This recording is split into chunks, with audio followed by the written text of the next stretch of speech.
Hola, ¿qué tal? Espero que te encuentres muy bien. El día de hoy revisaremos un poco sobre los estados de agregación de la materia. Los estados de agregación de la materia son las formas físicas en las que existen los materiales. ¿Qué diferencia hay entre un sólido, un líquido y un gas? ¿Qué es lo que genera que cambie un material su estado de agregación? Es lo que revisaremos en la clase de hoy. Los materiales pueden existir en diversas formas físicas, como sólido, como líquido o como gaseoso. El ordenamiento molecular de las partículas que forman cada material determina el estado físico en el que se encuentra y las propiedades que este material posee. En el universo, el estado de agregación más abundante es el plasma, que son partículas con cargas eléctricas. Es decir, vamos a tener materia que tiene carga positiva y carga negativa al mismo tiempo.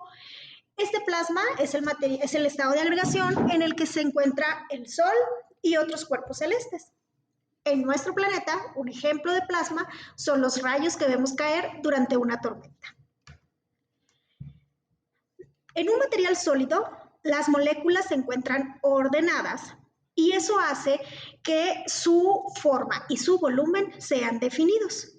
El movimiento de las moléculas en un sólido es casi imperceptible y solamente es de vibración en su posición. En un líquido las moléculas se encuentran un poco más separadas, tienen unas fuerzas un poco menos fuertes que los sólidos y estas se mueven deslizándose unas sobre otras. Esto hace que los líquidos no tengan una forma definida, aunque sí un volumen definido.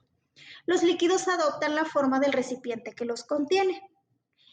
Los materiales que se encuentran en estado sólido tienen sus moléculas muy separadas. Las fuerzas de unión entre ellas son muy débiles y las fuerzas de repulsión son muy elevadas. Se encuentran en constante movimiento, chocando contra las paredes de los recipientes que los contienen. Esto hace que un material en estado gaseoso no tenga forma ni volumen definido. Cuando nosotros sometemos un material a un cambio de temperatura o presión, podemos llegar a tal punto que generamos un cambio en su estado físico. Por ejemplo, cuando ponemos a calentar agua en una ollita para prepararnos un café, puede ser que la temperatura se eleve tanto que vemos que empieza a burbujear y a salir humo.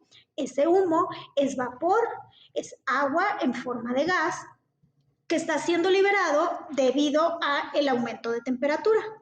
Cuando un líquido pasa al estado gaseoso, como en este ejemplo, ese proceso se llama vaporización. Cuando el estado gaseoso pasa al líquido, se llama condensación.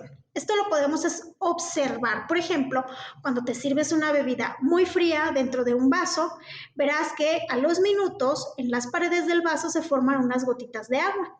Eso es porque el intercambio de calor entre el aire del ambiente y el contenido del vaso generan que el aire del ambiente se enfríe y sobre las paredes del vaso se depositan gotitas de líquido. Cuando nosotros tenemos un líquido y que pasa a estado sólido, como cuando elaboramos paletas o cuando hacemos hielo, ese proceso se llama solidificación. Y cuando un sólido pasa a estado líquido, si tú sacas una paleta de hielo y se te empieza a derretir, ese proceso se llama fusión. Existe un cambio de sólido a gaseoso sin pasar por líquido que se llama sublimación.